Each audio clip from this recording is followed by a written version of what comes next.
I'm very pleased to be asked by the BBC to recite my verses. I shall enjoy myself very much, even though you may not, because all the verse I've written was made to be read out loud.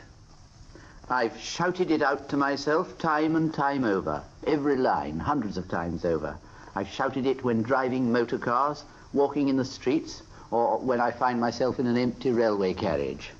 And in this way, I polish and repolish stanzas and add internal rhymes to them, which you may or may not notice as I recite. So this little performance is for me a supreme bit of self-indulgence. I've enjoyed hearing myself read, but even more I think I'm going to enjoy reading myself. But I ought to warn you that my verse is of no interest to people who can think. It's jingle for the slaves of their own passions. On the obverse side, it's preoccupied with death. Not a day passes without my visualizing how I shall die and what will happen afterwards. First of all, I'm going to do a topographical one, the only topographical one, about that very little visited and most beautiful city of Bristol. Green upon the flooded Avon shone the after-storm wet sky.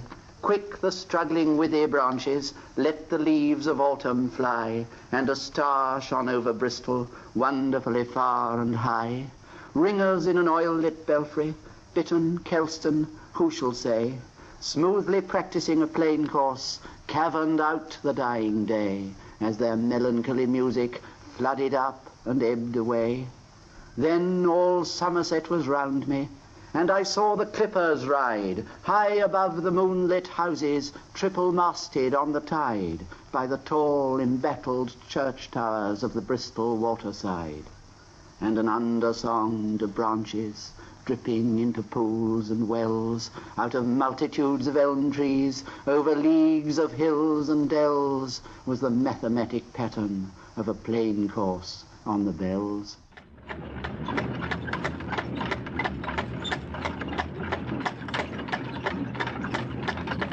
I was born in London in the borough of St Pancras and brought up in London, north of the Thames most of the time.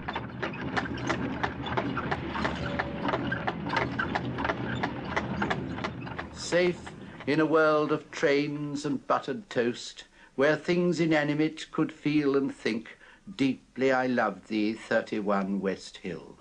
At that hill's foot did London then begin, with yellow horse trams clotting past the plains to grey brick non